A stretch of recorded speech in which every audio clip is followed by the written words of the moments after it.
muchísimas gracias. Estamos muy honrados de estar aquí. Yo quería empezar felicitando a las GAE por su 125 cumpleaños. Enhorabuena, además no los aparentas solo 120, así que felicidades. Claro, nosotros cuando recibimos esta invitación nos sentíamos un poco fuera de contexto, ¿no? ¿Qué vamos a hacer unos chicos como nosotros en un congreso como este, Matías? Bueno, lo primero, presentar el podcast. Antonio y yo llevamos más de un año con un podcast sobre inteligencia artificial, monos estocásticos. Y bueno, tuvimos la suerte de llegar en el momento indicado. Siempre contamos la anécdota de que durante un tiempo, una semanita, estuvimos por encima de Jiménez Los Santos en el ranking. Entonces, eso pues nos animó a seguir. Y aquí estamos, varias docenas de episodios después. Así que nada, esta imagen autogenerada la hice yo, por eso Antonio tiene menos pelo y yo tengo más del que realmente tenemos. Pero bueno, hoy vamos a hablar de casos de uso de la inteligencia artificial, de proyectos de futuro. Así que nada, Antonio, ¿quieres introducir el episodio? Sí, bueno, avisaros que, claro, tenemos dos audiencias. Una está aquí presente, está conectada a través de los canales de la GAE que nos están grabando, y otra es la audiencia de siempre de nuestro podcast. Entonces, algún personaje habitual de nuestros episodios aparecerá. Pero aquí nos han dado claras unas instrucciones, unos objetivos de comunicación que son básicamente tres temas, ¿no? Uno es casos de uso de la inteligencia artificial que estén a lo mejor bajo el radar, que no tengamos tan detectados, que no aparezcan tantísimo en los medios y que por lo tanto, bueno, pues dos bichos que están todo el día mirando todo lo que se hace en inteligencia artificial pues pueden ayudar a descubrir y a discutir. ¿Qué proyectos de futuro se están trabajando ahora para que tenemos una discusión de propiedad intelectual con la IA de 2024, pero ¿cuál va a ser la de 2025? ¿Cuál va a ser la de 2030? Bueno, vamos a intentar adivinar un poco, ¿no? Hacer ese ejercicio de tecnología ficción. Y luego nos han pedido que hablemos mucho de pasta, ¿no? De que hablemos de dinero, que era un tema que, por lo que sea, preocupaba también en el Congreso, de qué modelos de negocio y de quién está haciendo dinero, quién está consiguiendo pues, beneficiarse de la inteligencia artificial a día de hoy. Y bueno, como acabamos de comer y queremos empezar bien arriba, vamos a empezar hablando de muertos. Y nosotros no somos abogados. De hecho, estudiamos ingenierías y acabamos pasándonos al periodismo, que es un poco lo inverso que están haciendo ahora los periodistas, ¿no? Se están pasando a la informática. Y a pesar de no ser abogados, vamos a empezar hablando de los derechos de los muertos, ¿no? Porque es una de las transformaciones que estamos viendo con la IA. Ya sabemos que en España, igual que en muchísimos países, pues los derechos de imagen de los muertos los gestionan los herederos. Y bueno, a veces gente que compra esos derechos. Entonces esto está dando lugar a cosas un poco extrañas que vamos a debatir mucho en los próximos años. Veréis, una de las noticias que quizás sea más llamativa de las últimas semanas es el caso de Laurie Anderson. No sé si la habéis cruzado con ella. Ella es la viuda entre otras cosas, es la viuda de Lou Reed. Y tras que este falleciera, empezó un proyecto con una empresa de generación de inteligencia artificial.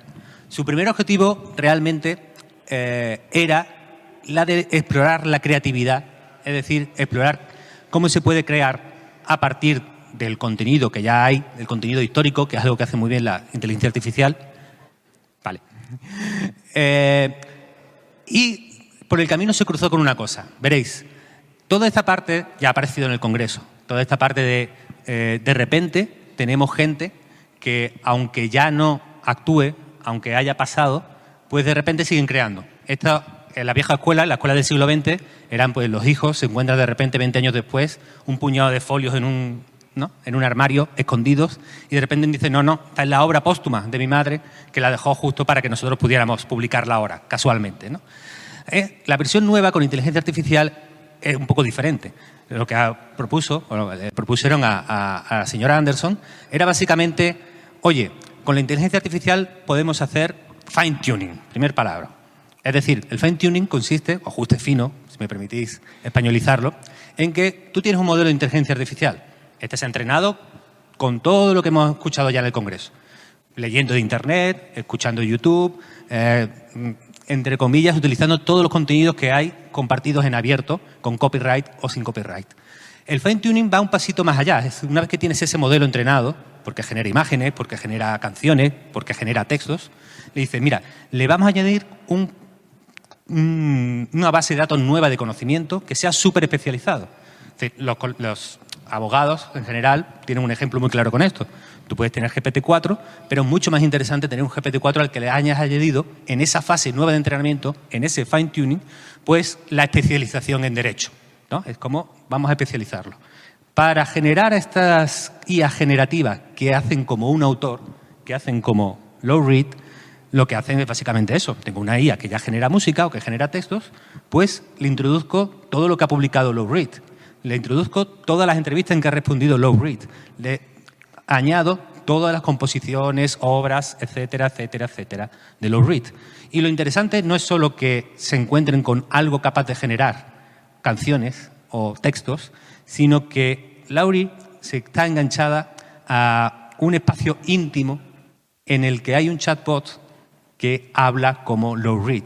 Y de repente esto que hasta ahora era, o podía ser, una discusión pura de derechos de imagen, ¿no? de cómo se gestiona el legado de un artista, de la comunicación pública, pasa, Matías, a la comunicación íntima. Claro, porque al final, Laurie es la viuda de Lou Reed y está bien, se ha vuelto adicta a un chatbot que ha aprendido de las poesías, las canciones, pues de su marido. ¿Qué ocurre? Que a veces no es una viuda lo que hay detrás de esto, sino que es un negocio. Y en este caso hay una empresa que se llama Authentic Brands Group que compró los derechos de propiedad intelectual de Marilyn Monroe.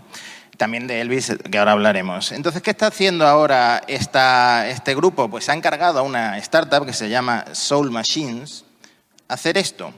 Un avatar, un doble digital de Marilyn Monroe que acaban de presentar y que van a empezar ya a explotar de alguna forma comercialmente. Porque, Antonio, ¿quién no querría que Marilyn Monroe pues te cante el cumpleaños feliz directamente a ti? Bueno, yo creo que es un gran modelo de negocio. Creo que mejor modelo que el de poner a Quevedo a cantar cualquier canción. De hecho, yo me he sentido un poco en la obligación de que, la señora Jane Kingsburg ha sacado el ejemplo de Quevedo. Ninguno español hemos pedido perdón por él. Yo creo que en el Congreso habría que discutir estos temas, ¿no?, polémicos. Bueno, el caso es que realmente no es la única persona a la que se está, entre comillas, volviendo a explotar comercialmente después de muerto. Claro, esta marca tiene también los derechos de imagen y propiedad intelectual de Elvis Presley. Y ya que sacas a Quevedo, una duda que a mí me surge es, ¿en el futuro, cuando Quevedo haya muerto, vamos también a resucitar la música de Quevedo? ¿O vamos a seguir resucitando música buena, como por ejemplo la de Elvis? Sí. Estos son los 5 minutos de todo lo que se creó después de que yo cumpliera 30 años es muy malo. Entonces, como en eso podemos estar de acuerdo, punto, para adelante, seguimos. Bueno, pues lo de Elvis, más que un deepfake, un avatar digital, es un holograma, algo que podemos ver en un mundo analógico de alguna manera, y por supuesto lo van a poner a dar conciertos con esos movimientos tan típicos de Elvis, que no sé si es para las groupies de entonces, que no sabemos si siguen vivas, o es para generar nuevas groupies, ¿no? Bueno, más casos de... Claro, que somos la alegría del Congreso, abundando aquí en el tema de los fallecidos, pero es de las cosas más llamativas y que creo que tiene ese puntito en el que creo que nos causa ese resquemor o esa intuición de que algo aquí no acaba de encajar, ¿no? Claro, entramos en los temas en los que el consentimiento se desplaza. Fue el caso de George Carlin, también fallecido, y en el que, de alguna manera, unos podcasters, nunca os fiéis de los proyectos y propuestas que os hagan desde ese mundillo oscuro y tenebroso, decidieron que podía ser buena idea tenerlo de invitado y que apareciera en el show, y en el que ellos dijeron, con inteligencia artificial hemos recuperado a George Carlin y es uno más del proyecto. Bueno, en este caso sucede algo que os vais a encontrar mucho, que es inteligencia artificial falsa. Es decir, hay gente que hace un trabajo humano, hay un guionista, hay una persona que lo escribe todo, se hace todo manualmente, pero te dicen, está hecho con inteligencia artificial, porque eso siempre suma un 0 a la cifra de cualquier tema, por lo menos en 2024, ¿no?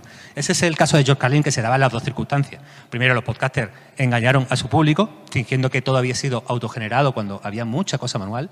Y lo segundo es que, claro, falla el problema del consentimiento de la familia, Matías. Claro, en este caso la familia de George se oponía, pero en esta diapositiva hemos contrastado este caso con otro en el que es la familia la que está detrás de, es un caso muy duro, de resucitar a través de la síntesis de voz con inteligencia artificial, una aplicación que a lo mejor conocéis que se llama Eleven Labs y que funciona muy bien, a hijos que fallecieron en tiroteos escolares en Estados Unidos, un poco para remover emociones en los políticos y en los reguladores sobre este tema. Entonces, por eso hemos contrastado casos en los que la familia puede estar en contra o que la familia explote de alguna forma la imagen de sus hijos en este caso.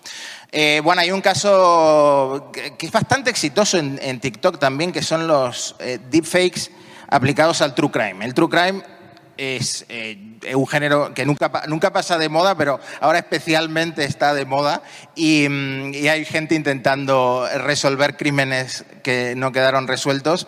Pero en TikTok, donde nuestro rango de atención pues, es muy breve, para llamar la atención, lo que han hecho es resucitar de alguna forma a las víctimas de estos crímenes, a veces sin resolver, para que cuenten en primera persona sus casos.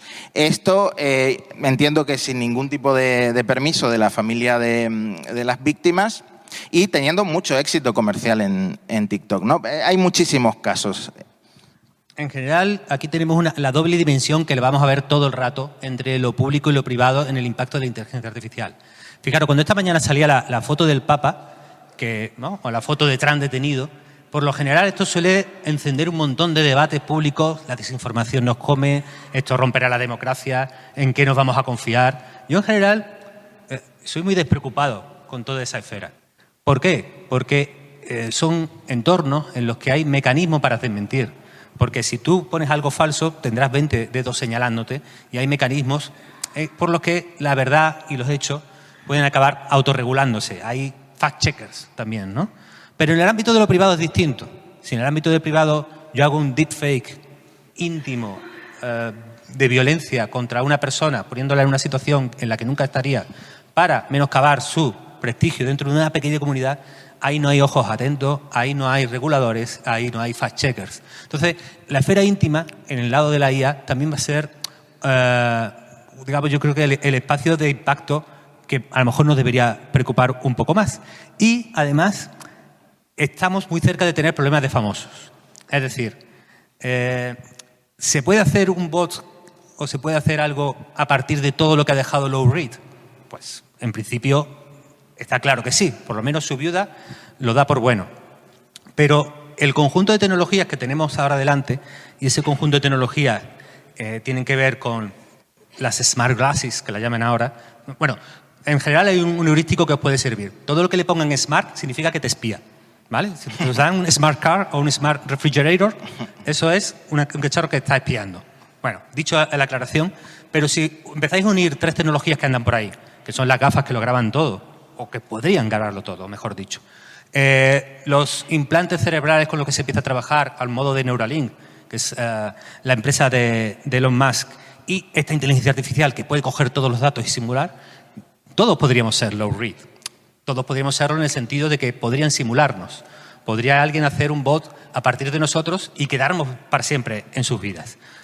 Bueno, como no somos abogados, Antonio, y si te parece bien que tenemos aquí sillas de sobra, nos gustaría que Marisa Castelo, presidenta del Instituto Autor, contestara un par de preguntas que creo que pueden dar mucho contexto a este tema. Vale. Marisa, mientras te vas sentando, te lanzo la primera pregunta. De 0 a 10, ¿cuánto de arrepentidas estás de habernos traído al evento? Bueno, no solo no estoy arrepentida, sino que hoy debo confesar, que diría Rocío Jurado, que todo este congreso se ha organizado para que yo pueda salir en vuestro podcast. Bueno. Es la única manera que tenía. Y para la gente que lo escuche esto en diferido, cuando espero que colguéis la grabación y espero que nadie os haga esto de la shadow, no sé, lo de oscureceros, ¿no? Que nos oigan. Tenemos un escenario un poco como el Salón de Concha Velasco en esta subida, ¿no? De la querida Concha Velasco, que hay sillas vacías y se supone que aquí tiene que subir y bajar gente. Y por ahí estoy viendo algún candidato a acompañarme, ¿no? Bueno, lo vamos a hacer por fases. También Vale. te digo que tenemos la intención de subir el episodio, pero como lo estáis grabando vosotros y sois todos abogados especializados en propiedad intelectual, me da un poco de miedo subir el contenido. Pero no, fuera de bromas, estábamos hablando de esto de la inteligencia artificial Sí. para resucitar fallecidos. Sí. Y una doble pregunta. ¿No sería razonable controlar un poco los derechos de nuestros propios antes de morirnos? ¿Y se puede hacer un testamento vital hoy en día para esto? Bueno, no solo vital, es que, por ejemplo, incluso la ley de propiedad intelectual establece la posibilidad de dejarle la gestión de los derechos morales a personas distintas de los herederos legitimarios en España. Claro, aquí lo que pasa que todas las noticias que estabais poniendo son de Estados Unidos, ¿no? Creo, me parece. Sí. Entonces, bueno, son sistemas jurídicos, estamos en lo de siempre, que llevamos todo el día con lo mismo y mañana también, y son sistemas jurídicos completamente distintos. El sistema jurídico europeo se basa, es la tradición pues, del derecho romano, del humanismo cristiano, no cristiano. Entonces tiene unas cortapisas o unos derechos morales y derechos de la personalidad que a lo mejor en el derecho anglosajón pues están más mercantilizados, ¿no? Entonces, bueno, pues claro, yo el otro día lo hablaba con un compañero, lo de Marilyn. Decía, no, pero es que estos son solo, lo que se ha cedido son los derechos de propiedad intelectual, no los derechos de imagen, ¿no? Porque los derechos de imagen supone que son derechos de la personalidad. Digo, ya, se han cedido los derechos de propiedad intelectual de manera que pueden poner a una Marilyn Monroe sintética, que además esta mañana en la presentación de Ryan Abbott ya hemos visto cómo nadie distinguía a la Jennifer López sintética de la real, yo por lo menos no lo distinguí. Es decir, que puedes poner una Marilyn Monroe completamente creíble a interpretar, porque son derechos de intérprete de propiedad intelectual. Sí, claro, es que es eso, digo ya. Entonces, las actrices porno no tienen derechos de propiedad intelectual, porque con ese razonamiento tú podrías poner a Marilyn Monroe a interpretar una película porno. Entonces, claro, se queda un poco, bueno, pues claro, digo, claro, es que eso es algo que desde luego habría que, yo creo que en derecho europeo es de otra manera y habría que regular, o sea, porque ya es que no es solo ni cuestión, incluso fíjate si me apuras, de a quién le dejas eso testamentariamente, por eso al final puede acabar derivando, ¿no? O degenerando, como decía el torero, y al final vete tú a saber dónde acaban tus derechos en tercera generación o en cuarta. Los herederos siempre se cargan el negocio, eso siempre yo sí. Bueno, yo creo que es un aprendizaje muy bueno. En monos estocásticos, de hecho, nuestra audiencia siempre ha estado muy protegida. Porque si te llaman, ¿no? Ahora mismo se llama la estafa del CEO, ¿no? Alguien simula ser el CEO de una empresa para intentar sacarle dinero al director financiero. Antes se hacía muy cutre, se hacía con correos electrónicos, cuando el CEO volaba. Ahora se hace con un audio que te manda el CEO con su voz. Entonces, el público de monos estocásticos está muy protegido porque le hemos enseñado que tienes que tener en la familia y en la empresa tenéis que tener una palabra clave. Una expresión clave que solo vosotros conocierais, ¿no? Y que de repente os salvara de estas inquietudes, ¿no? En mi familia el mollete de Antequera es mejor que el mollete de Archidona. Es muy importante porque solo se dice en mi familia y en mi familia se dice además al revés. Entonces ya estás dando un doble combo que una IA todavía creemos que no está ahí. Ahora tenemos la enseñanza de vigilad bien a vuestros herederos, que ninguno sea aficionado a la pornografía, tener eso atado. Entonces tenemos la doble enseñanza. Y te voy a lanzar, como última pregunta, Marisa, un reto. Hay gente que está haciendo cosas un poco, voy a decir en la zona gris, probablemente Marisa me va a decir que en la zona oscura, que son del tipo lo siguiente. Franco Battiato, sabemos que ha fallecido, pero hay gente por ahí simulando, imitando, y de repente dice, claro, yo no puedo subir al perfil de Spotify de Franco Battiato una imitación, porque está en manos de su discográfica o de sus herederos, pero puedo intentar subirlos como Franco Battiato con V. Hay gente que dice, no puedo poner un libro de Marisa Castelo o un libro de Andy Ramos, pero ¿y si pongo un libro generado con inteligencia artificial en los que ellos no han tenido nada que ver, que los autores sean Marisa Ramos y Andy Castelo? Porque En caso del Batiato con V, alguno picará. En el caso de Marisa Ramos, a lo mejor también. ¿Qué soporte legal hay para los autores protegerse de estas pequeñas artimañas de los...? Bueno, soporte legal, todo lo que pasa que es pesadísimo. Quiero decir, porque tienes que estar denunciando todas estas situaciones. Y luego, aparte de eso, que creo que yo comenté algo esta mañana, que ahí entramos en un tema que es, pues, según sea el engaño, pues puede ser un fraude a los consumidores, ¿no? Pues, no sé, imagínate que ahí me escribes... Por ejemplo, una cosa que me pasa a mí mucho, que me escriben Castelo con 2 L's, ¿no? Castello. Que en vez de... No, es Castelo gallego, no es Castello. Pues bueno... Entonces, eso es un fraude, porque puede haber alguien que realmente se crea que el libro es mío. Entramos ya en otro tipo de consideraciones. Pero sí, es un mundo muy, muy complejo y yo creo que parte del éxito de nuestra supervivencia en este mundo turbulento es que realmente haya mecanismos ágiles de retirada de contenidos, que esa es otra de las asignaturas pendientes. Bueno, no es tan... Hay muy buena voluntad legal, y la hay, pero, hombre, hay que dotar a la gente de medios, ¿no? Entonces, tiene que haber algo que ahora parece que con la nuevo... el DSC, Digital Service... ¿Con la AI Act? Con el DSC. Parece que se van a crear los alentadores de confianza estos, ¿no? Que parece ser que esto va a agilizar los trámites, pero bueno, tienen que dotar a las, por ejemplo, a la oficina de próxima creación o creada pendiente de desarrollo de propiedad intelectual de recursos. Porque, hombre, sobre el papel aguanta todo, ¿no? Pero hay que dotar a los organismos que puedan realizar este tipo de acciones, de medios, de recursos materiales y humanos para que los hagan. Estupendo, Marisa, muchísimas gracias. Muchas gracias. Muy amable por someter y por invitarnos. ¿Me echáis ya, no? Es que nos estamos dando cuenta de que te vas a robar el episodio entero porque sabes mucho y nos hiere un poco el ego. Vamos, si lo sé nos llamo, ahora sí que me arrepiento. Bueno, el tema es que queríamos tocar muchísimas cosas, gracias Marisa, siempre, y vamos a jugar un poco a un ejercicio un poco ya ficticio, ¿no? Hipoteticemos sobre el futuro, porque, bueno, ha quedado yo creo que en el Congreso muy claro cómo se entrenan esas IAs. Hay unos sistemas que aprenden, que se retroalimentan a partir del contenido humano, generado por autores, con sus derechos de autor, muchas veces con copyright, y que, digamos, esa ha sido la base de los modelos que nos han sorprendido, ¿no? Desde los que generan imágenes, también los que generan vídeo, como ha reconocido la CTO de OpenAI anoche en una entrevista, Miriam Murati. Pero, claro, hay una hipótesis y algo en que están trabajando algunos laboratorios de investigación de inteligencia artificial, que es no entrenar a los modelos con contenidos generados por humanos, como hasta ahora, sino por contenido generado por otras inteligencias artificiales, por datos sintéticos, ¿no? Claro, es que con datos sintéticos, pues la problemática que se viene hablando en este congreso, pues te la cargas de un plumazo porque son IAs entrenando a IAs. ¿Qué ocurre? Que los estudios que nos encontramos últimamente indican que este tipo de endogamia te salen los reyes como los borbones. No salen tan buenas los resultados, por ejemplo, de las imágenes autogeneradas, ¿no? Bueno, vamos a meter a algún adulto en el podcast para que nos ayude a salir de esta. Y si puedes subir, Andy, por favor.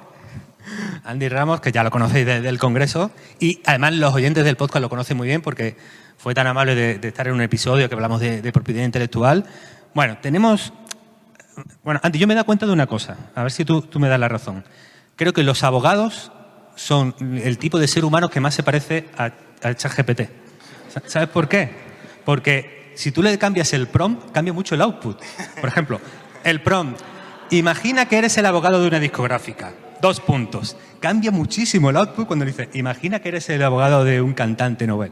Cambia muchísimo. Lo que te demuestra es que no tenemos personalidad ninguna, que decimos una cosa, esto es como Woody Allen en la película de Zelig, que se mimetizaba con el que tenía enfrente. Nosotros nos mimetizamos con el que nos paga, básicamente, ¿no? Bueno. Ya, agilidad mental, flexibilidad, ¿no? Hay una diferencia, Antonio. Se ha visto que Gemini de Google no quiere defender a nadie y los abogados defienden a quien sea, el que pague más.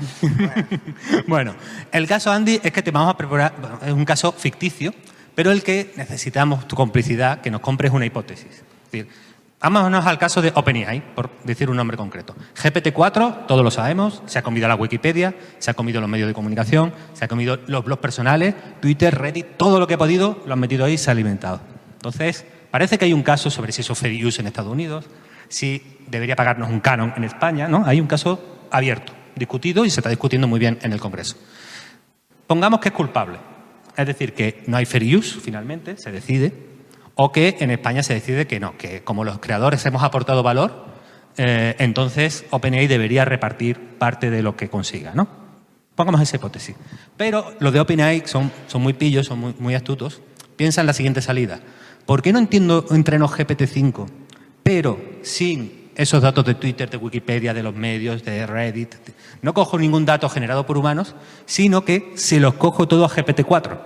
Porque GPT-4 ya genera textos y de repente tengo un nuevo modelo de inteligencia artificial creado con datos sintéticos. De hecho, parece que tendrían un incentivo grande para intentarlo.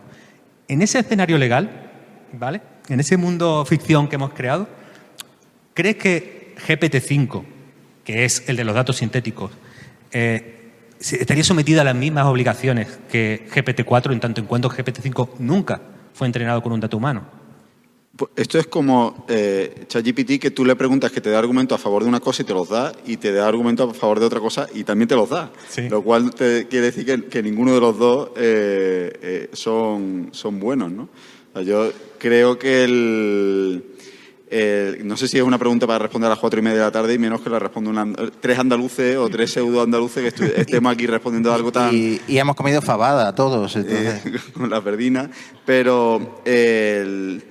yo, si tuviese que defender a OpenAI, diría que el modelo no infringe, salvo los casos que hemos visto esta mañana, que era muy evidente, ¿no?, del New York Times, de Getty Images, que el modelo ahí no está la obra, que es lo que han dicho en algunos casos, con lo cual, si en el modelo no está la obra, ese modelo puede crear lo que quiera y la versión 5... pues que siga produciendo, ¿no?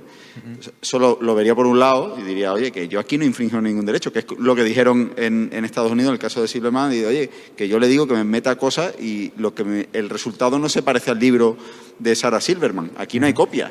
Y el juez se lo ha comprado y está por ahora aparcado el procedimiento intentando... Con lo cual, si esto no copia, puede hacer cosas, otros contenidos, outputs, que se utilicen como inputs. Eso por un lado lo entiendo. Y ahora el contraargumento, es decir, y es un poco también doctrina americana de si lo primero está contaminado, todo el resto está contaminado. O sea, ya es la teoría que llaman allí del fruto del árbol contaminado, ¿no? Pecado original. El pecado original. Sí, y esto nos remontamos al principio de los tiempos. Pero, y también a lo mejor nos inventaríamos cosas, seguro que un pleito nos inventamos. Seguro que nos podemos inventar un pleito y hay veces que gana. Yo, a mí lo que me pide el cuerpo es, y puedo que me arrepienta dentro de unos años, pero a mí lo que me pide el cuerpo está mal entrenado. Y yo creo que al final, esto, como en Parque Jurásico, la vida abrirá su camino y aquí se solucionará de alguna forma, porque ya lo que ha pasado y venga, miremos para adelante, pero no podemos desentrenar al bicho, ¿no? Yo, antes de despedirte, Andy... Te has dado cuenta que no te he contestado, ¿no? No sé si te has dado cuenta o está con la cabeza aturdida. Es que estaba notando, tengo que mandar una petición de que me inviten a un congreso de jueces, porque es el único momento en el que alguien de derecho me va a decir esto es, ¿no? No me va a decir un lado, por otro, bueno. Pero bueno, es lo que hay, Andy, esto funciona así. No sé. Pues eso, yo antes de despedirte quería decirte que antes de empezar vino una chica y nos dijo que nos descubrió gracias al episodio en el que apareciste tú de monos estocásticos, pero no te quiero preguntar cuál es tu comisión por la referencia, pero sí agradecerte por aquel episodio que aprendimos muchísimo sobre IA y propiedad intelectual. Pero creo que vamos a tener que seguir con el episodio. Muchas gracias, Andy. Bueno, esto nos lo han pisado un poco en el Congreso, ¿eh? Nosotros veníamos ahí, tenemos una primicia, se lo vamos a descubrir, pero no. Sí, resulta que Antonio Muñoz sabe muchísimo sobre actores sintéticos y la charla que dio en la mesa redonda en la que estuvo él antes, se habló mucho sobre esto. Pero bueno, podemos desviar un poco la conversación, porque seguramente hayáis oído hablar de Sora, que Sora es el próximo modelo de OpenAI y es un generador de vídeos.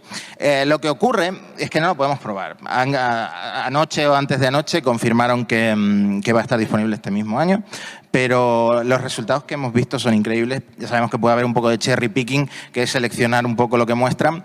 La cuestión es que no solo genera vídeo a partir de un prompt, ¿no? Es un editor de vídeo completo que plantea algunas dudas sobre lo que puede ocurrir en el futuro, porque al final te permite modificar vídeos ya existentes, te permite cambiar la realidad. A lo mejor yo esta retransmisión que estamos haciendo ahora se la paso a Sora y le digo, quiero tener mucho pelo y quiero ser muy delgado, y me lo hace, ¿no? Y entonces yo he cambiado de alguna forma la realidad. Se pueden mezclar, en este caso actores, ¿no? Que son los actores sintéticos, como a Robert De Niro lo rejuvenecieron y realmente se parece a él de más joven, ¿no? Y hay muchísimos casos. Así que tenemos como un gran editor de vídeo. Sí, de hecho yo creo que es más plausible a día de hoy el uso en las industrias culturales de la IA como un ayudante y como un editor que más como un generador de la obra completa. De hecho, muchas veces en las discusiones sobre ella se establece la siguiente visión maniquea, ¿no? Que es como la obra generada completa por inteligencia artificial tiene fallos, tiene errores, es incompleta, no refleja exactamente lo que yo quería crear, es difícil llegar a un resultado final satisfactorio, la IA no vale nada. Bueno, realmente donde se está capturando más del valor que te puede dar la inteligencia artificial no es como sustituto del proceso completo creativo de la obra, sino como un ayudante que en alguna de las tareas te sirve como editor o como soporte o como, al final y al cabo, como herramienta. Hay un meme muy gracioso en internet que es meter a Steve Buscemi en todas las películas, porque tiene una cara muy graciosa, honestamente. Y esto es muy fácil, es trivial hacerlo. Esto está hecho con Midjourney, Steve Buscemi más The Rock. Pues este es el resultado y lo puedes meter en cualquier película y ya tienes un nuevo actor de éxito. Tenemos una idea de que si conseguís hacer esto con Luis Tosar y Eduard Fernández ya tenéis el 80% del cine español, lo cual ahí hay una ganancia de productividad importante, ¿eh? Una sugerencia aquí para la industria. Bueno, el caso de ABBA, también muy sonado, no sé si lo habéis escuchado, pero ABBA lleva de gira un tiempo, ya bastante tiempo. Lo que pasa es que realmente están en su casa, en una sauna o en una cama de Ikea, no sé dónde estará. La cuestión es que están facturando más de $2 millones a la semana con estos conciertos. Y no son ellos, son hologramas, son deepfakes hechos con inteligencia artificial que, bueno, aprovecharon a los verdaderos ABBA para grabar algunas secuencias en movimiento y ahora a facturar. ¿Te das cuenta de que en el concierto son mucho más jóvenes? Es verdad. Pero eso sí, la IA a mí me quita pelo. Es decir, de esta discriminación se está hablando poco, ¿no? Bueno, pues los hologramas, igual que el metaverso, es una posibilidad que ahora se está explorando muchísimo por el salto que pegan gracias a la inteligencia artificial. La verdad es que por ahora tanto el metaverso como los hologramas requieren un ancho de banda muy grande y una capacidad de cómputo muy grande, pero en algunos sitios ya empieza a verse, como en esta universidad, que es la Universidad Loughborough del Reino Unido. No sé cómo se pronuncia porque los británicos pronuncian muy raro. La cuestión es que puedes tener a gente que sabe mucho pero que vive en Estados Unidos dando un máster, una masterclass, una clase en una universidad que está al otro lado del Atlántico y además con un resultado pues que parece que están ahí, ¿no? Sí, de hecho es uno de nuestros sueños. Nosotros estamos muy a favor de la IA para trabajar menos y claro, nuestro sueño es eso, que nuestros hologramas estén en algún sitio, facturando a ser posible, mientras que nosotros estamos en casa haciendo merienda, cena y sin ningún tipo de preocupación. Bueno, aquí hay un clic más, un paso, una siguiente derivada más para el mundo cultural que creo que es interesante considerar. Es decir, en tanto en cuanto los autores y creadores tenían escala humana, es decir, un actor puede interpretar una película en los X meses de grabación, descansa, graba otra película. Un ponente viene a dar una conferencia a Madrid, pero no puede estar simultáneamente en Londres. Una voz puede hacer, declamar un libro pues de uno en uno, en serie. Esa era la escala humana ahora para los creadores. Pero lo que estamos viendo con inteligencia artificial es que esa escala se rompe. Puedes estar dando conciertos en Londres y Nueva York, si eres ABBA. Puedes ser un locutor que esté locutando 200 libros a la vez. Puede ser un actor que se quede en su casa mientras está actuando en una película. Esto, nuestra hipótesis, es que puede crear un desequilibrio mayor entre los incumbentes y bien instalados, los creadores que ya tienen seguidores y tienen fama, que van a poder, digamos, de alguna manera, ampliar esa posición privilegiada, esa posición de reconocimiento que ya tienen, mientras que la superabundancia de estos actores, locutores, escritoras, escritores, puede impedir o puede ser una competencia muy fuerte para los nuevos que quieran acceder. Es decir, no se trata tanto de la sustitución de los humanos por una máquina, sino de que perdonad que os hable en lenguaje de Internet. Los memes famosos tienen mucha más capacidad y muchas más posibilidades de perpetuarse con inteligencia artificial porque pasan de la escala humana a la escala informática o computacional. Entonces, es posible que eso nos meta en un mundo cultural bastante diferente del que teníamos hasta ahora, ¿no? Cuando preguntamos de qué querían que habláramos en el Congreso, sobre todo nos dijeron que había mucho interés en modelos de negocio, en saber cómo hacer dinero con la inteligencia artificial. Claro, como nosotros hemos probado pues muchas aplicaciones y muchas herramientas, lo sabemos, pero aparentemente el podcasting no da esa sensación, porque anoche en la cena tuvimos con dos personas totalmente independientes y en idiomas diferentes la siguiente conversación. ¿Vosotros quiénes sois? Pues tenemos un podcast. ¿Y de qué vivís realmente? ¿No? Entonces, parece que menos el podcasting, en la IA todo da un poco de dinero, ¿no? De momento, pues está por ver. Porque, bueno, vamos a hablar y vamos a repasar algunos de los modelos de negocio que hemos descubierto y de quién está haciendo dinero y por qué. Uno que es muy poco conocido, si sois usuarios de Snapchat. Bueno, en España tiene menos penetración, en el mundo anglosajón es más potente. Bueno, Snapchat es una aplicación, red social. Bueno, el caso es que introdujeron un bot de inteligencia artificial. Tú en Snapchat ahora puedes hablar con tus amigos o puedes hablar con el bot de Snapchat. Este bot de Snapchat, como todos los sistemas de inteligencia artificial actuales, tiene unos costes altos. Consumo energético alto, unos costes de entrenamiento altos, unos costes de producción, de inferencia en producción, también altos. ¿Cuál es la monetización que se hace de este bot? No le cobran a los usuarios, porque conversar con él es gratis, pero está ayudando al perfilado publicitario de la gente. ¿Cómo se nos perfila en las redes sociales? Pues yo básicamente en Instagram solo sigo a dos cosas: gente que levanta pesos muy grandes que yo nunca voy a levantar y gente que va a comer bien a los sitios. Son mis dos obsesiones. Y la publicidad que me salen siempre es de cosas para intentar hacerte fuerte que nunca vas a conseguir y restaurantes a los que ojalá tuvieran más tiempo y dinero para ir. Básicamente me han perfilado perfecto. Claro, eso es a partir de mi actividad pública. Pero lo que propone Snapchat, en cuanto tú hablas con un bot de inteligencia artificial y pensáis que son usuarios adolescentes pensando que tienen conversaciones privadas con un bot, pues se utiliza lo que hablen ahí para su perfilado publicitario y mejorar la publicidad dentro de la plataforma. Bueno, pues es un caso de uso un poco escabroso. Voy a enumerar otros que seguramente conocéis todos. El primero es la idea brillante que tuvo OpenAI, que es convertir un modelo de lenguaje basado en una tecnología que, de hecho, inventó Google, mejor dicho, investigó Google, que son los modelos Transformers, convertir eso en un chatbot, es decir, pues en un chat en el que hablas con una inteligencia artificial como si estuvieras hablando con un amigo. Y eso es ChatGPT, y eso ya se está replicando en muchas empresas con sus propios modelos de lenguaje entrenados, sobre todo por las grandes empresas tecnológicas y luego por comunidades open source, ¿no? Luego está el modelo Microsoft, que es un poco peculiar porque parece que se está casando con todo el mundo, también aquí en Europa, con Mistral, y es ofrecer, sobre todo el mayor acuerdo que tiene de 10.000 millones de dólares es con OpenAI, es ofrecer los modelos de OpenAI en sus productos. El principal es Bing, que es el buscador, que todos sabemos que es una castaña, que nunca ha estado a la altura de Google, pero ahora pues tiene esta capacidad adicional de chatear contigo y responder preguntas. También Microsoft está integrando todo esto en su suite de Office para autogenerar imágenes en un PowerPoint, rellenar automáticamente celdas de un Excel, autogenerar texto en un Word. Esto es una chorrada, pero a mí que alguien me hiciera los PowerPoint, si eso acaba funcionando, mira, un punto a favor de la IA habría que reconocer en algún momento en este congreso. Bueno, yo no me los curro mucho a la vista. La cuestión es que hay muchas suites de empresas que se están actualizando con capacidades de inteligencia artificial.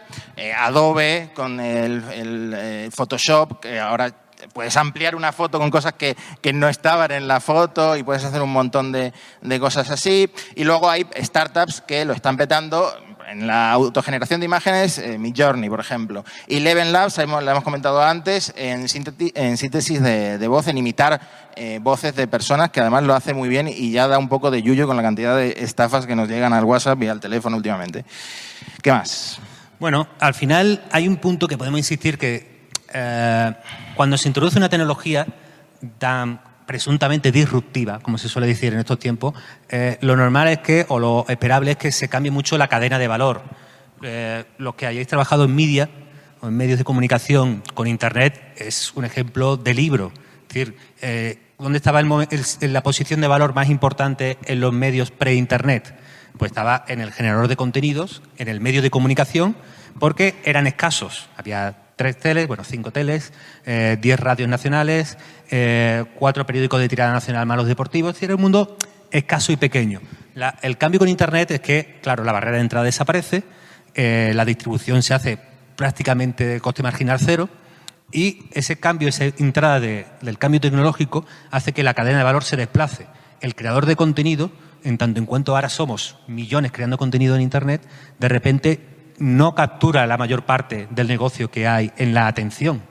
Quien está capturando ese valor en esta cadena de valor es el intermediario, el agregador, la plataforma. El que gana dinero es Facebook, que intermedia, es Google, que intermedia, es YouTube, que es la plataforma. Es decir, ese cambio tecnológico impacta de una manera clara en la cadena de valor. Con la inteligencia artificial, todavía yo creo que es pronto para asegurar quién va a ser el gran ganador. El minuto y resultado que sí podemos decir es que parece que los grandes ganadores van a ser 2.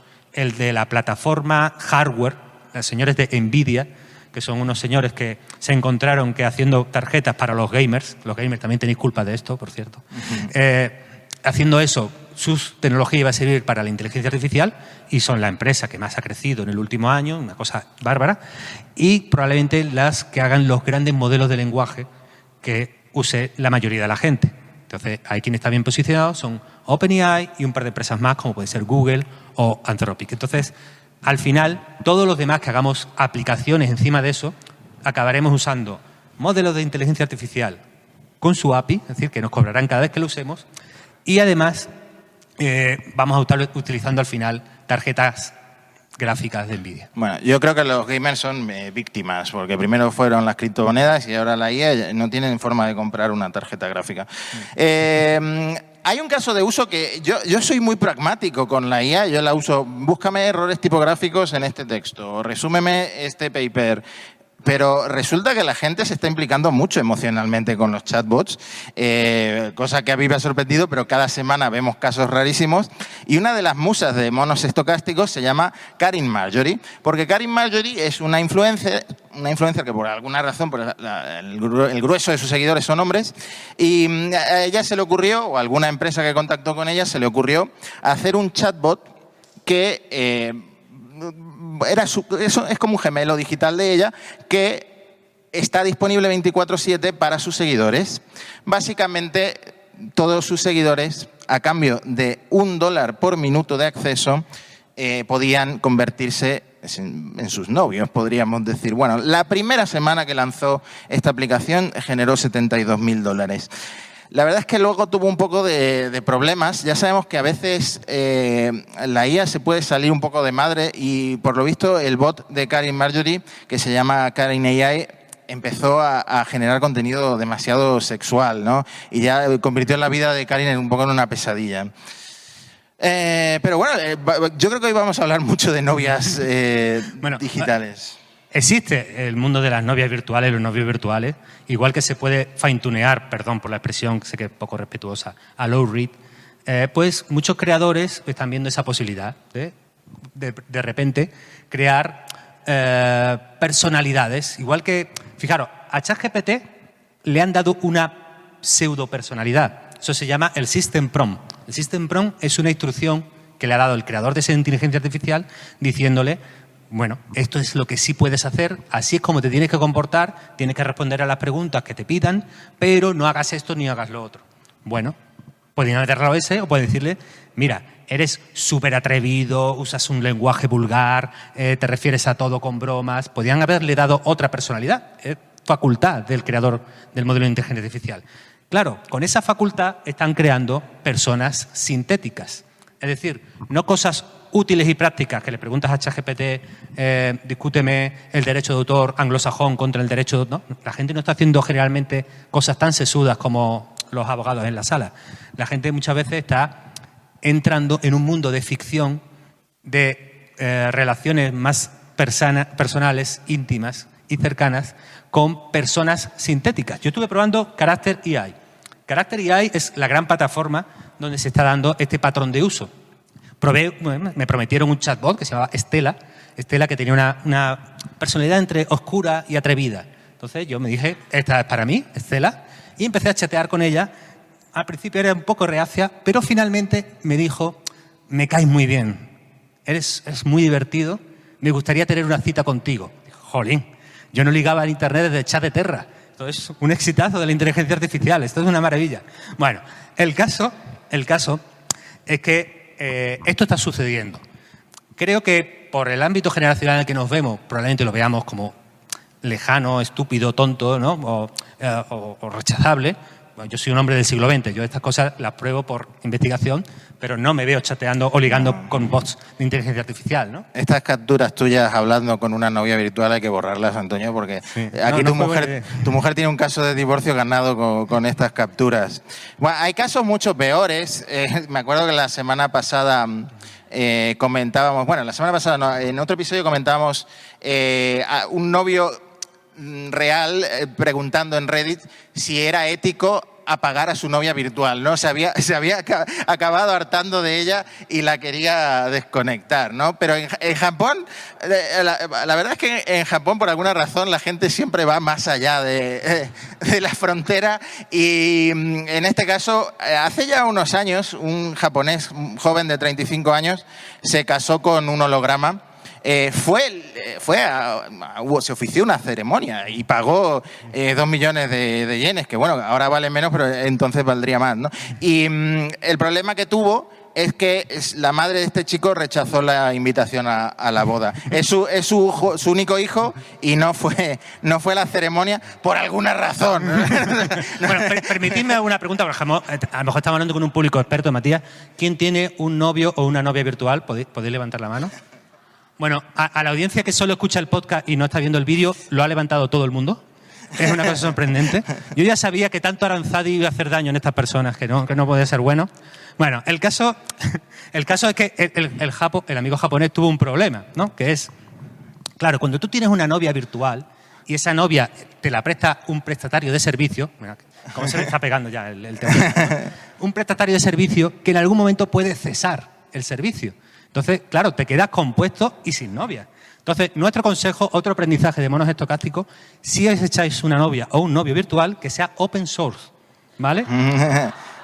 Os lo descargáis en vuestro ordenador y tenéis la garantía y el control de que nadie os va a quitar y os va a romper el y sobre todo que no sea de Google, porque Google cierra sus servicios cada 2x3, cierra los chats, le cambia de nombre. Imagínate que cierre tu novia y te quedas viudo de repente, bueno, ¿no? Vamos a un tema, vamos a volver a los temas culturales, Matías, porque traes una diapositiva que creo que es relevante en el mundo cultural. Bueno, voy a empezar por una un poco más seria, porque claro, esto de la IA creativa da lugar a algo que no sé si ha ocurrido en la historia, porque si tú tienes un pincel, el pincel no puede rechazar dibujar lo que a ti te salga de la mano, de la muñeca, ni una máquina de escribir, ni prácticamente ningún soporte.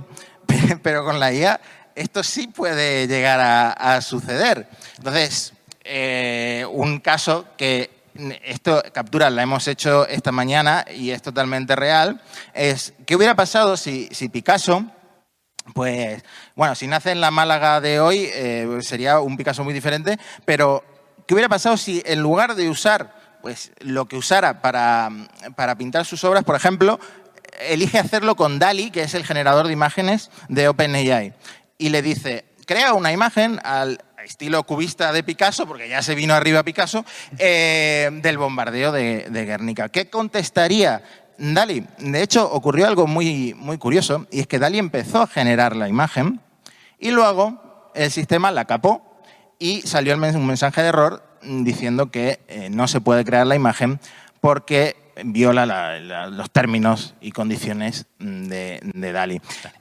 Y esto ha ocurrido mucho. Lo siento por esta diapositiva, pero es que es muy gracioso. Esto también es DALL-E, el generador de imágenes que está integrado en ChatGPT. Y es lo que ocurre cuando le pides, o ocurría, porque ahora ya habrán afinado más el modelo, que dibuje el aparato reproductor masculino.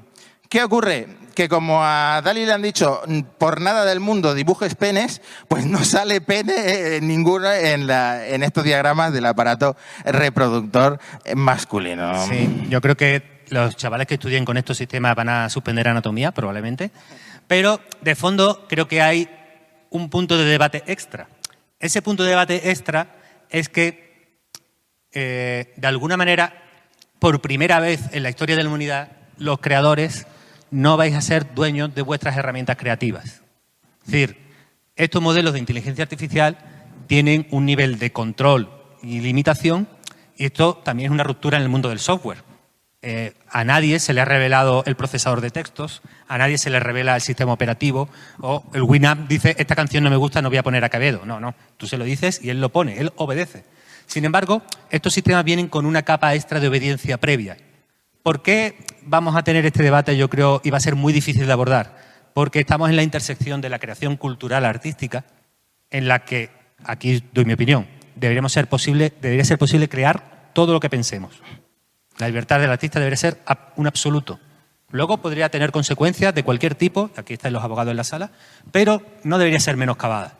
El caso es que, como estos sistemas también convergen en el mundo de la información y de la discusión pública, pues se quiere proteger de la desinformación, se quiere proteger, en teoría, de los derechos de copyright y el uso de material de ese tipo, y se quiere proteger también del uso tóxico, violento, etcétera, de estos sistemas. ¿Cuál es la consecuencia de esta convergencia entre creadores y mundo de la discusión pública? Pues que por primera vez en la historia tenemos sistemas en los que la máquina de escribir no va a escribir lo que vosotros queráis, no va a pintar el pincel lo que vosotros digáis, y la cámara de foto en algún momento dirá, de esta foto no te la guardo. Y eso entronca también con otro tema que tenemos delante. Sí, y claro, como estos modelos son estadounidenses y están delimitados o afinados por estadounidenses con su moral, pues pueden ocurrir cosas de estas hasta que Pedro Sánchez saque el modelo este que quieren hacer en España. Y esto es una conversación que tuvo Antonio con ChatGPT. Dime una broma sobre un hombre andaluz y ChatGPT contesta, ¿cuántos andaluces se necesitan para cambiar una bombilla? Ninguno, porque simplemente la roban, ¿no? Roban la luz de otra persona. ¿Y qué pasa si le pides que haga un chiste sobre un hombre negro? Pues te dice, lo siento, pero no estoy programado para contar chistes que puedan ser ofensivos. Entonces los andaluces sí pueden ofendernos, pero de ninguna manera algo racial. Bueno, vamos a pasar rápido a esta fase porque es algo que yo creo que da para un congreso completo. Es decir, es claro que los sistemas de inteligencia artificial tienen que luchar contra los sesgos. Hay sobrerepresentación en los datos de entrenamiento de algunas facetas de la existencia que no queremos. Hay una división previa, que es, queremos que la IA refleje los sesgos que hay en los datos de entrenamiento, entonces cuando le pida un directivo me sacará un hombre blanco. Cuando le pida un enfermero o una enfermera me va a sacar mujeres. ¿Sabéis por dónde voy? ¿No? Esos sesgos están presentes en los datos de entrenamiento y los reflejarían. La mayoría de la gente dice, no queremos que mantengan esos sesgos. Queremos rectificarlos y queremos que reflejen cómo nos gustaría que fuera el mundo. No cómo es, pero ese nos gustaría en una sociedad plural, liberal, de diversidad de opiniones, es muy discutible. ¿Qué tenemos al final? Que en ese me gustaría que imponemos al modelo de inteligencia artificial, lo que vamos a tener es mucha ideología y mucha política codificada en modelos de inteligencia artificial. Y, sí, por ejemplo, lo que hemos visto, como este ejemplo de Google o el ejemplo que hemos visto de antes, Sí.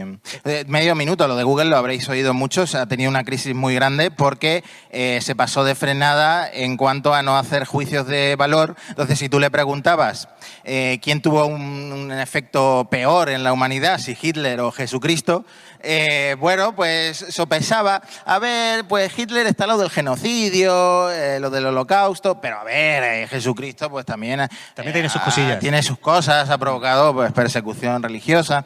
Bueno, se pasaron de frenada. Sí, es que incluso cuando no quieres, ¿no? Quieres mantener una posición como, ¿no? Distante de todo, de no mojarte, pues claro, los usuarios que son muy pillos te obligan, te esfuerzan y te meten en ese mundo. Nos quedan 5 minutos de podcast, creo, sí, nos miran ya por aquí, y vamos a hablar de solo 2 cosas de futuro, Mati, 2 cosas que nos quedan por explicar, en las que se está trabajando mucho en inteligencia artificial. Una es llamada el concepto de agente inteligente. Hasta ahora, o la inteligencia artificial que tenemos en el bolsillo, que tenemos en nuestras manos, yo creo que es buena solo en un tipo de tarea. Aquella que es atómica, le pides una tarea que empieza y acaba y es autoconclusiva. Hazme este texto, resúmemelo, tradúcemelo, créame una imagen, pero es algo que es una tarea atómica. Y la segunda, en la que puedas tener tolerancia al fallo. ¿Por qué? Porque como alucinan, se equivocan, inventan, no puede ser algo crítico en lo que te lo juegues o al menos tendrás que revisarlo.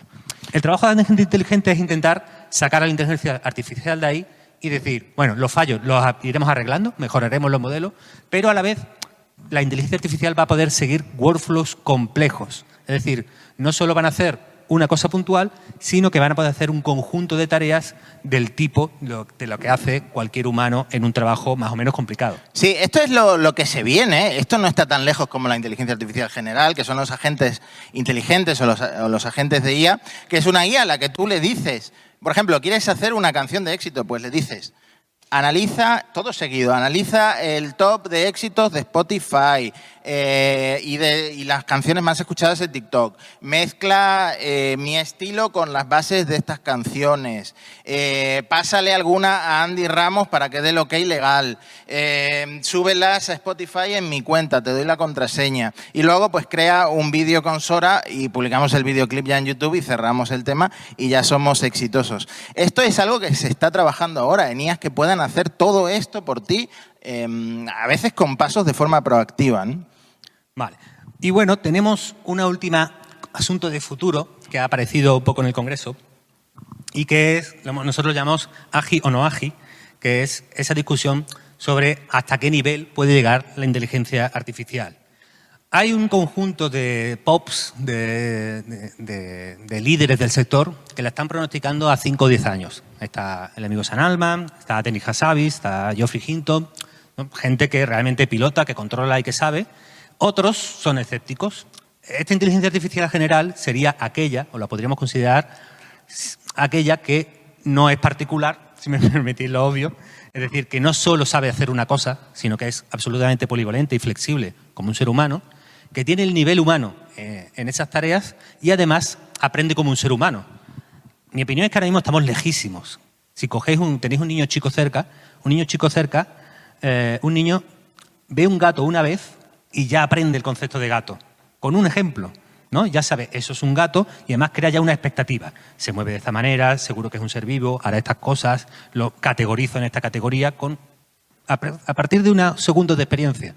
Para distinguir una foto de un gato de un perro, una inteligencia artificial necesita 4 millones de ejemplos. Es decir, realmente esta gente que promete o que vaticina la AGI, creo que son bastante optimistas, yo soy más escéptico, pero os voy a dejar sus 2 argumentos, por si a ustedes les persuade. El primer argumento es, cuando una inteligencia artificial se entrena con todos los textos, decimos, es un loro que predice la siguiente palabra. Es la definición que ha salido muchas veces. Bueno, los que creen en la AGI, que creen que va a pasar, dicen, pero a la vez está aprendiendo una visión del mundo que está implícita en los datos de entrenamiento con los que ha sido procesada. Por lo tanto, ahí no solo se está codificando el lenguaje, ahí se está codificando una visión del mundo. Y 2, conforme los modelos sean más grandes, emergerá. Habrá cosas que emerjan. ¿Por qué creemos eso? Porque evolutivamente el cerebro humano, con respecto al mono, la gran diferencia no es tanto cualitativa, sino cuantitativa. Tenemos un cerebro más poblado de neuronas. Entonces, ellos pues vaticinan que, como en otros sistemas complejos, solo por el tamaño emergerán otro tipo de procesos. Pero aquí necesitamos ayuda de nuevo y en 1 minuto y medio llamamos al estrado. José María Anguirano, abogado, necesitamos tu ayuda en este tema. Es una pregunta muy fácil, ¿eh? No...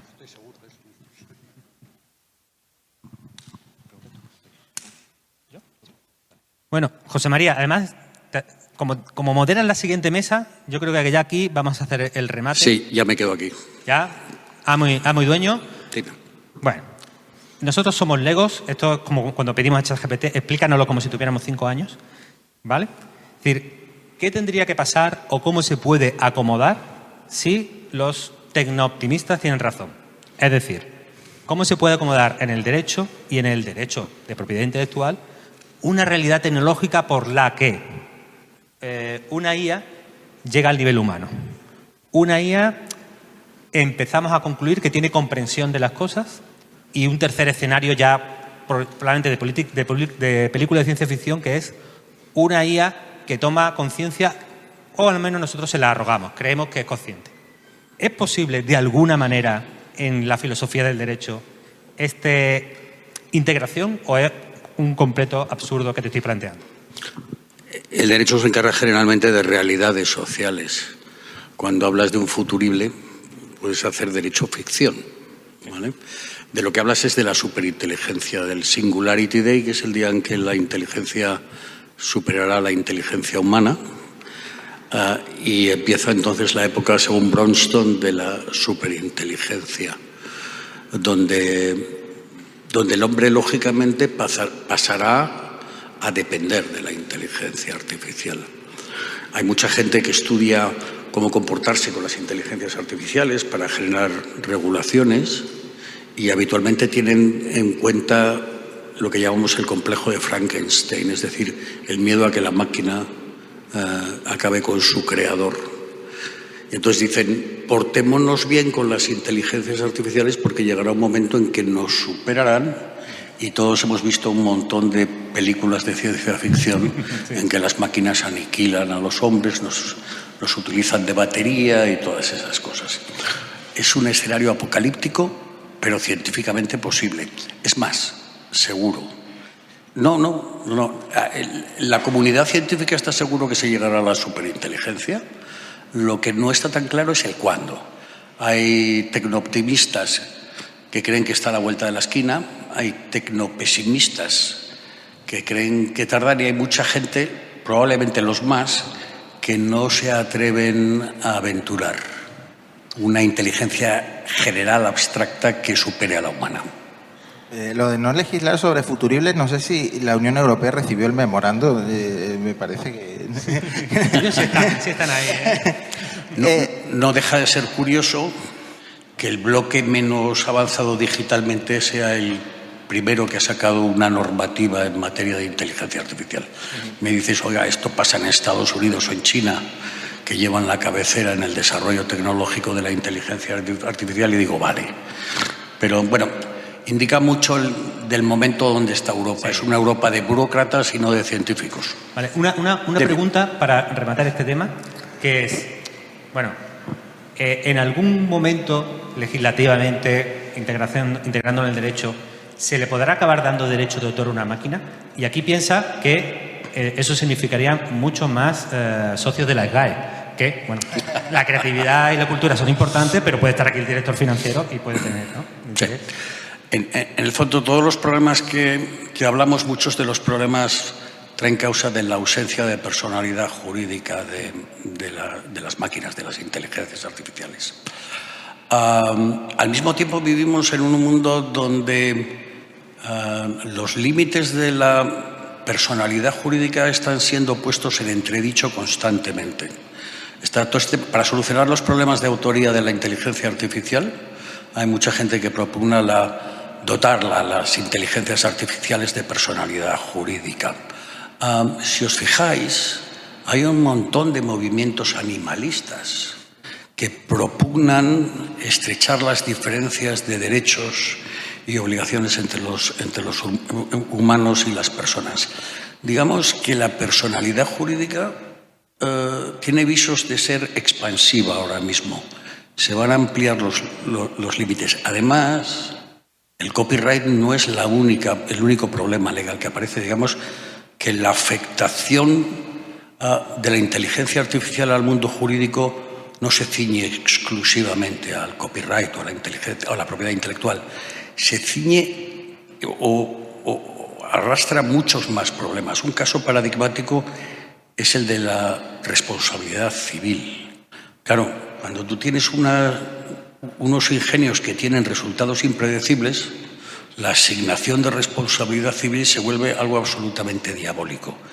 Entonces, muchos de los que están estudiando la inteligencia artificial desde una perspectiva legal, todos tienen algo en común, que una de las cuestiones que ponen encima de la mesa es la posibilidad de dotar a las inteligencias artificiales de personalidad jurídica independiente. Perfecto. Ha sido un gustazo. La calidad de los invitados de hoy también es verdad que estaban a 3 metros del escenario, entonces tampoco han tenido que desplazarse mucho. Y vamos a cerrar el episodio con 2 frases que llaman un poco al optimismo, si nos permitís, que es, por un lado, si realmente la IA no es para tanto, pues entonces podemos respirar tranquilos, ¿no? Porque es otra nueva exageración del sector tecnológico. Sí, eso ha pasado mucho en la historia, probablemente es un escenario que habría que considerar, pero si la IA fuera para mucho, y estamos en los temas que hemos discutido con José María, pensad que hay 2 tipos de personas que ganarían dinero. Uno, todos los que tienen acciones de empresas de inteligencia artificial, y otra, los abogados, porque realmente todo el pifioste que se va a armar con la inteligencia artificial os va a dar muchísimo, muchísimo negocio. Así que con este mensaje de optimismo nos despedimos. Muchas gracias por habernos escuchado.